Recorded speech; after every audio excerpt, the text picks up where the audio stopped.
오늘 본문 21절부터 함께 봉독하겠습니다. 시작. 아버지여, 아버지께서 내 안에 내가 아버지 안에 있는 것 같이 그들도 다 하나가 되어 우리 안에 있게 하사 세상으로 아버지께서 나를 보내신 것을 믿게 하옵소서. 내게 주신 영광을 내가 그들에게 주었사오니 이는 우리가 하나가 된 것 같이 그들도 하나가 되게 하려 함이니이다. 곧 내가 그들 안에 있고 아버지께서 내 안에 계시어 그들로 온전함을 이루어 하나가 되게 하려 함은 아버지께서 나를 보내신 것과 또 나를 사랑하신 같이 그들도 사랑하신 것을 세상으로 알게 하려 함이로소이다. 아멘.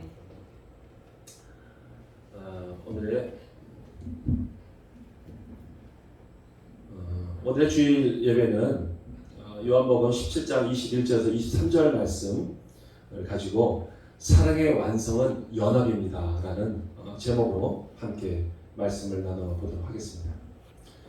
하나님께서는 우리가 연합되기를 원하십니다.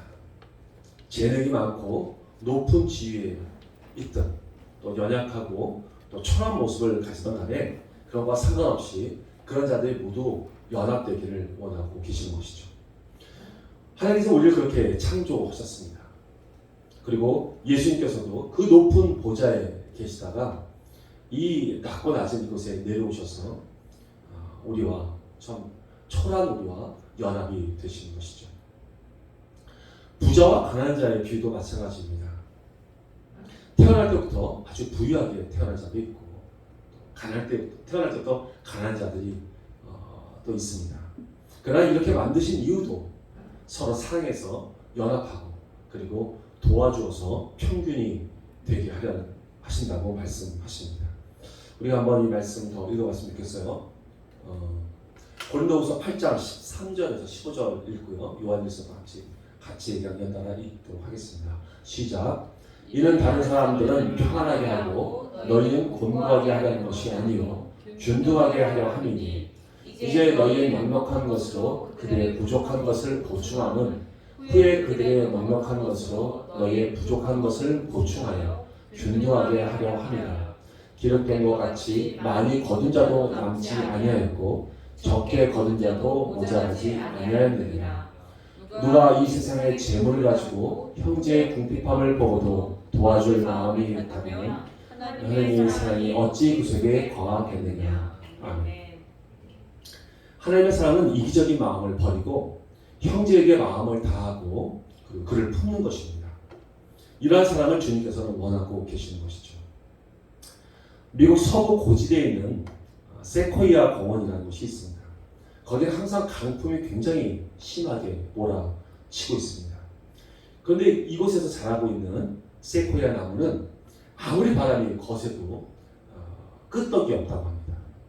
다른 나무들은 그 강풍에 의해서 나무가 부러지기도 하고 또 뿌리째 뽑혀서 날아가기도 하는데 이 나무는 항상 멀쩡한 것이죠.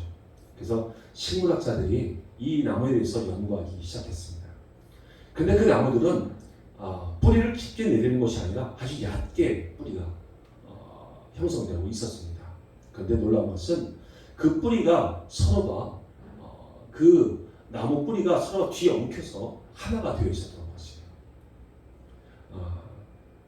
그것이 그 바람을 지탱하고 있었던 것이죠. 그리고 나무 숲을 이루어서 서로가 바람을 막아주고 있었던 것입니다. 이것이 바로 세코야 나무가 고지대에 있으면서도 강풍을 이겨낸 그 비결이었습니다. 우리 그리스도인도 마찬가지입니다. 서로 돕고 살면 어려움을 쉽게 극복할 수가 있습니다. 세코야 나무처럼 단단하게 뭉치면 어떤 시련도 두렵지 않은 것이죠. 그런데도 끝까지 자기 혼자만을 생각하며 살아가려고 합니다. 하나님께서는 우리가 그렇게 혼자 살도록 창조하지 않으셨던 것이죠. 로마서 한번 읽어보겠습니다. 10장 4절에서 5절 시작. 우리가 한 몸에 많은 지체를 가졌으나 모든 지체가 같은 기능을 가진 것이 아니니 이와 같이 우리 많은 사람이 그리스도 안에서 한 몸이 되어 서로 지체가 되었느니라. 아멘. 여러분, 눈은 혼자 살 수가 없죠. 팔이 혼자서 지낼 수가 있을까요? 발은요. 또 머리도 마찬가지입니다. 모두가 따로 살 수가 없는 그런 존재들입니다. 우리의 몸의 지체가 따로따로 존재할 수 없듯이 사람들도 혼자서는 살 수 없도록 하나님께서는 우리를 창조하신 것입니다. 어떤 시골 교회 목사가 교인 중에서 어떤 교인이 난 더 이상 예배당에 참석하지 않을 거야. 주일 예배에 참석하지 않을 거야. 라고 말하는 것을 듣고 그 목사에게 말을 해주었습니다. 그 교인이 나오지 않겠다고 말한 이유 중에 하나는 주일 예배, 이 예배당에서 하나님을 만나는 것과 그 초원 들판에서도 하나님을 찾았고 만날 수 있다는 것이에요. 똑같이 하나님을 만날 수 있었다는 것입니다. 그 말을 들은 교회에 있던 그 목사는 그 추운 겨울이었는데 그 저녁에 그 교인에게 가서 신방차 그 집을 찾아갔습니다. 그리고 그 옆에 있는 벽난로 옆에서 한참 동안 대화를 나눴죠. 오랫동안 얘기를 나눴지만 출석에 대해서는 얘기하지 않았습니다. 일부러 하지 않았죠. 그리고는 그 목사가 조용히 그 집게를 들고 반쯤 됐던 그 석탄을 하나 끄집어내서 그 벽난로 옆에 따로 두어서 내려놨습니다. 그랬더니 얼마 있지 않아서 그 석탄은 금세 회색빛으로 되면서 식어버렸습니다. 그러나 그 안에 있는 벽난로는 계속해서 활활 타고 있었죠. 이것을 본 교인은 조용히 그 목사에게 얘기를 했습니다. 다음 주일에 꼭 예배에 참석하겠습니다. 그는 그렇게 깨달은 것입니다. 하나님께서 우리를 이렇게 창조하셨습니다. 혼자서는 살 수 없는 존재로 말이죠. 하나님께서는 전지전능하신 분이시지만 그들도 하나가 되신 사랑의 연합을 이루신 분들이십니다. 그렇기 때문에 모든 것이 연합되고 또 조화가 되기를 바라고 계신 것입니다. 여러분, 하나님과 예수님의 관계는 과연 어떤 관계이실까요? 성경은 어떻게 설명하고 계시나요? 한번 우리가 요한복음만 읽어보겠습니다. 요한복음과 빌립보서를 같이 읽어볼게요. 시작. 본래 하나님을 본 사람이 없을 때 하나님 품속에 있는 독생하신 하나님이 나타내셨느니라. 그는 근본 하나님의 본체시나 하나님과 동등됨을 취할 것으로 여기지 아니하시고. 아멘. 삼일째 하나님께서는 태초 이전에 하나로 계셨습니다. 로고스 곧 말씀이신 예수님과 본체이신 여호와 하나님, 그리고 영이신 성령님께서 이렇게 각각 신격을 가지고 존재하셨죠. 그렇지만 그분들은 서로 사랑하셔서 일체가 되신 하나님이십니다. 우리는 이분들을 표현할 때 성부와 성자와 성령으로 그 이름으로 구분을 합니다. 성부 하나님께서는 창조에 관해서 우리를 관여하시고 우리에게 나타내셨습니다. 우리에 대한 사역을 우리가 얘기할 때는 그렇게 얘기할 수 있어요. 성부 하나님은 우리를 창조하실 때 관여하셨고, 창조로 관여하셨고, 예수님, 성자 하나님은 우리를 구원하시는 데 관여하셨습니다. 성령 하나님은 성화에 관여하셨죠. 그러나 실제로는 모든 부분에 함께 하셨습니다. 로고스 하나님께서는 아들의 모습으로 하나님의 본체에서 떨어져 나와서 하나님의 사명을 죽기까지 감당하셨습니다. 그리고 하나님 아버지의 뜻을 이룸으로써 영광이 되어 다시 하나님과 하나가 되셨죠. 이는 하나님에서 우리가 떨어져 나와, 우리가 하나님으로부터 우리가 떨어져 나와서 또 우리가 이제 인간이 이렇게 된 저희들의 모습을 나타내고 있는 것입니다. 그런 우리들도 우리 예수님을 따라서 하나님과 연합할 수 있는 그 완벽한 본을 보여주신 것이죠. 하나님께서는 우리 각자의 인격의 선택을 중요하게 여기셨습니다. 왜냐하면 자신의 형상으로 창조하셨기 때문입니다. 하나님 자신께서 신격이 있으신 것처럼 우리를 인격적인 존재로 창조하신 것입니다. 그 이유는 우리가 그분들처럼 스스로 상대방을 사랑하여서 진정으로 하나가 될 수 있기를 진정으로 하나가 될 수 있도록 하기 위함이었던 것이죠. 우리를 창조하신 때를 한번 우리가 돌아보겠습니다. 우리의 첫째 인간인 아담이 과연 에덴 동산에서 죄를 지을 것을 우리 하나님께서 모르셨을까요? 그분은 전지전능하신 분이시라서 모든 것을 알고 계셨습니다. 삼일째 하나님께서는 우리 인간이 하나님께로부터 분리되면 독립적인 인격체가 되는데 이때 우리가 교만으로 죄악을 선택할 것인가 아니면 사랑으로 하나님을 선택하실 것인가를 우리에게 맡기신 것입니다. 물론 하나님의 예상대로 우리 인간은 죄악으로 하나님을 떠나게 되었고 우리는 죄 가운데 죽을 수밖에 없는 그런 존재들이 된 것이죠. 그러나 하나님께서는 자신 있으셨습니다.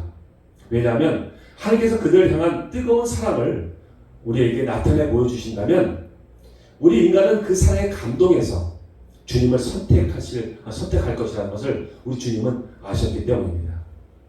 이 계획은 인간을 창조하기 전부터 예정하신 계획이었던 것입니다. 창세기 2장 7절 말씀을 한번 읽어보겠습니다. 시작. 여호와 하나님이 땅의 흙으로 사람을 지으시고 생기를 그 코에 불어넣으시니 사람이 생명이 되니라. 아멘. 하나님은 영이십니다. 그래서 우리를 지으시고 자신과 같은 영적인 존재로 창조하셨죠. 아담은 태어날 때부터 모든 것을 다 가지고 태어났습니다. 모든 것을 다 주셨고 만물을 다스리는 권세도 다 주셨죠. 이러한 첫사람의 아담은 요즘 말로 태어날 때부터 금수저로 태어났던 자인 것입니다. 그럼 그가 과연 하나님의 사랑을 알 수 있을까요? 그분들의 지고하신 사랑의 관계를 이해할 수 있었을까요? 그는 전혀 알 수가 없었습니다. 그렇다면 하나님과 그는 연합할 수 없는 그런 존재였던 것입니다.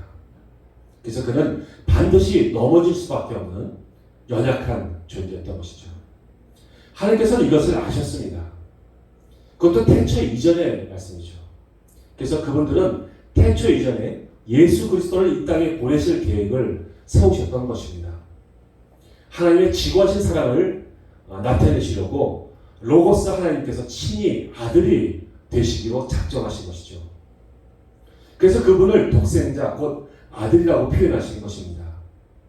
아들이란 아버지의 영향으로 태어난 자를 말하는데 어찌 로고스 하나님이시 우리 예수님이 누구의 영향으로 태어날 수 있단 말입니까?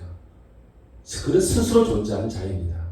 아들이란 칭호는 우리 인간에게와 또 천사들 중에서 직접 창조하신 자들에게만 사용하는 말이었습니다. 그러면 성령으로 우리가 다시 태어났을 때 비로소 우리를 하나님의 아들이라고 우리 하나님께서 말씀하신 것이죠. 구약에 있던 존재들 사람이 사람을 낳았을 때는 그를 아들이라고 얘기하지 않습니다. 아담 외에는 아들이라고 얘기한 적이 없어요. 다만 성령으로 거듭났기 때문에 하나님으로 낳기 때문에 우리를 하나님의 아들이라고 말할 수 있는 것입니다. 이처럼 예수님께서는 그 사랑의 사명을 완수하시려고 우리 인과 같은 모습으로 이 땅에 오신 것입니다. 그리고 하나님과 분리가 된 우리의 모습과 같이 생활하신 것이죠.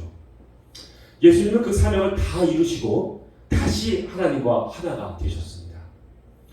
하나님께서는 우리들도 이러한 하나님과 온전한 연합이 이루어지기를 기대하고 계시는 것이죠. 21절을 다시 한번 읽어보겠습니다. 시작. 아버지여, 아버지께서 내 안에 내가 아버지 안에 있는 것 같이 그들도 다 하나가 되어 우리 안에 있게 하사 세상으로 아버지께서 나를 보내신 것을 믿게 하옵소서. 아멘. 여러분, 우리 주님은 하나님 앞에 십자가 영광을 받으시고 하나님께로 들어가셨습니다. 그러하신 주님께서 우리에게도 영광을 주셨다고 말씀하십니다. 22절을 한번 읽어보겠습니다. 잠시만요. 22절이 없네요. 제가 읽어드릴게요.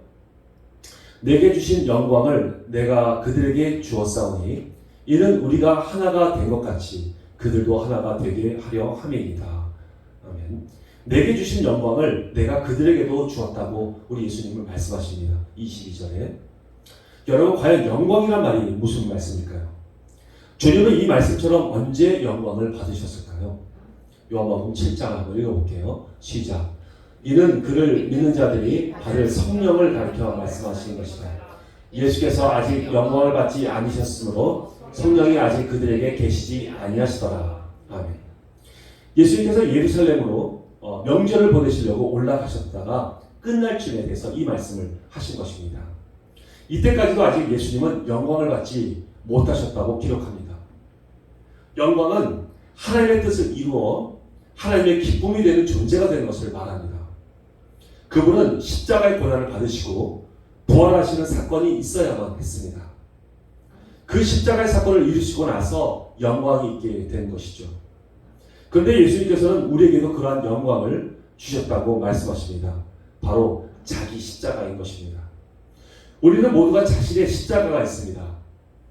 하나님 앞에서 받은 사명들이죠. 바로 사랑의 사명들입니다. 그 사랑이 우리의 사명입니다. 하나님을 목숨 다해 사랑하고 이웃을 내 몸같이 사랑하라는 사명. 모든 사명은 이 안에 다 들어있는 것입니다. 이렇게 주신 계명을 잘 감당하게 될 때 우린 서로 연합할 수 있고 또 하나님 안으로 하나가 되어 들어갈 수 있는 자가 되는 것입니다. 요한복음 13장부터 마태복음까지 한번 계속 연달아서 계속해서 읽어보겠습니다. 시작. 새 계명을 너에게 주노니 서로 사랑하라. 내가 너희를 사랑한 것 같이 너희도 서로 사랑하라. 내가 아버지의 계명을 지켜 그의 사랑 안에 거하는 것 같이 너희도 내 계명을 지키면 내 사랑 안에 거하리라. 이에 예수께서 제자들에게 이르시되 누구든지 나를 따라오려거든 자기를 부인하고 자기 십자가를 지고 나를 따를 것입니다. 아멘.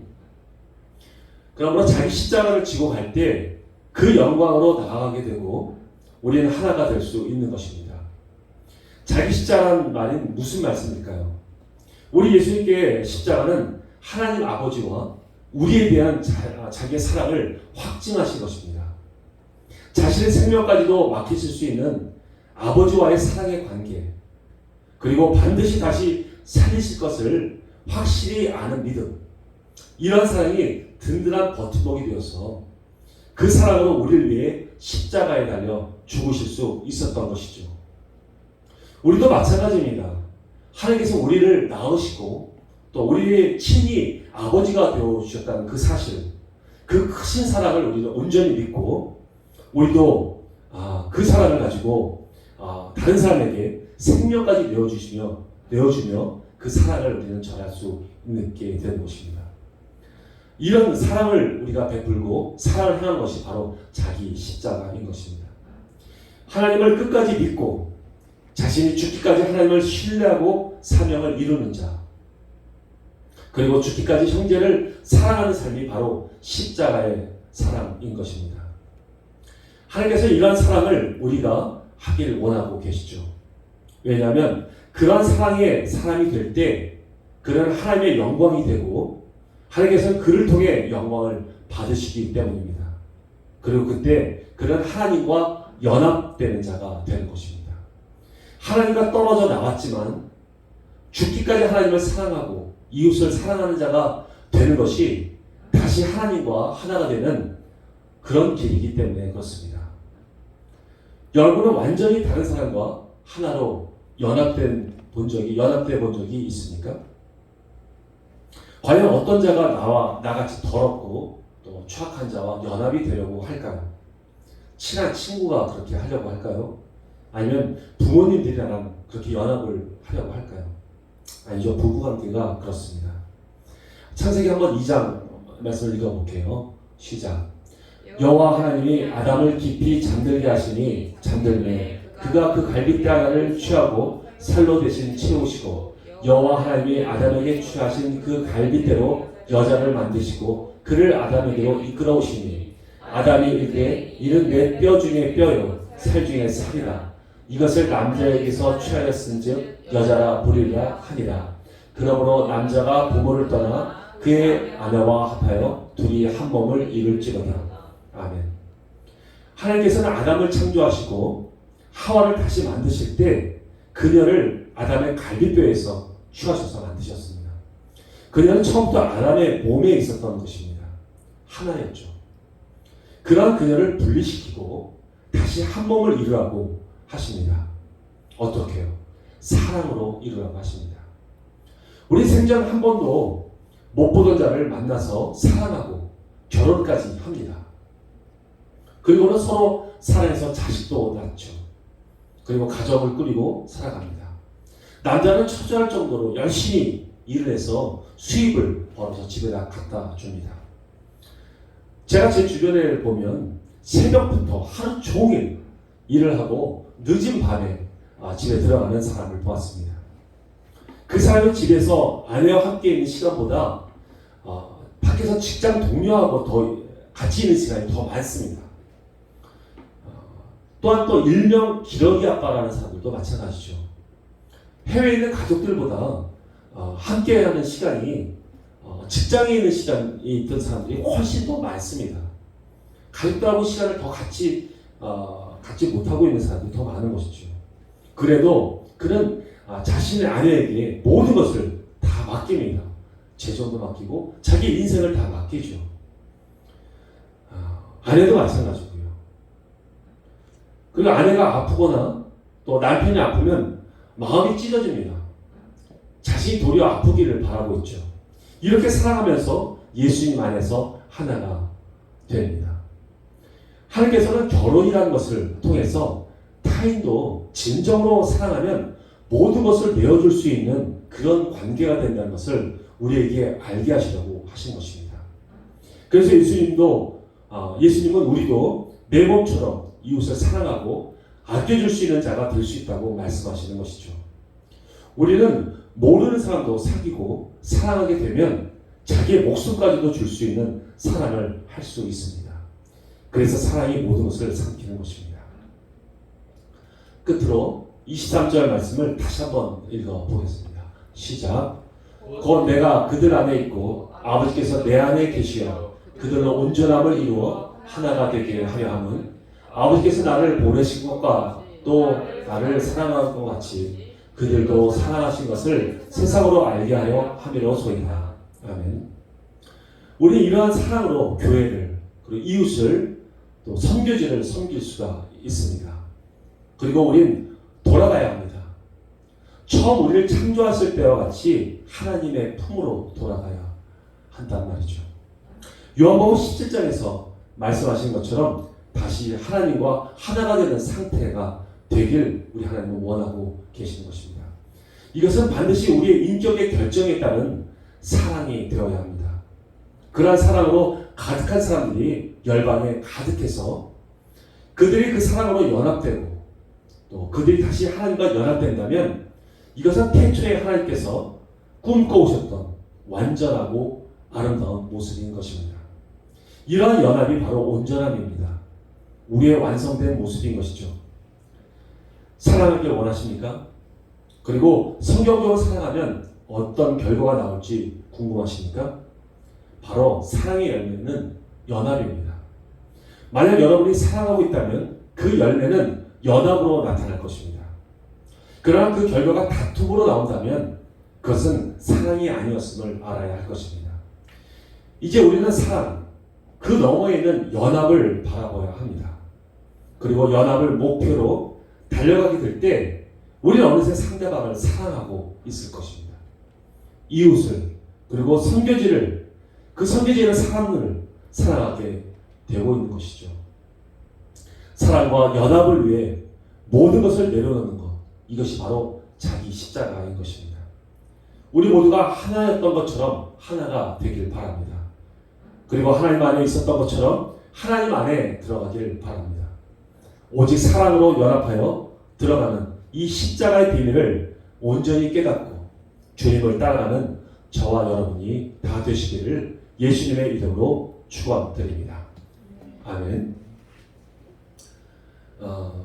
기도하겠습니다. 하나님 감사합니다. 저희를 사랑하여 주셔서 연합이란 이 비밀을 알려주셔서 감사합니다. 우리가 사랑이 전부인 줄 알았지만 물론 사랑이 전부입니다. 그 아름다운 결과는 그런데 연합이라는 것을 알게 되었습니다. 하나님, 우리가 연합되기를 원합니다. 하나 되기를 원합니다. 우리 하나님 요한복음 17장에서 말씀하신 것처럼 하나가 되기를 원하고 계신 우리 하나님. 태초 이전부터 우리는 하나였음을 우리는 그 비밀을 우리가 깨달아 알고 다시금 하나님 품으로 들어가기를 원합니다.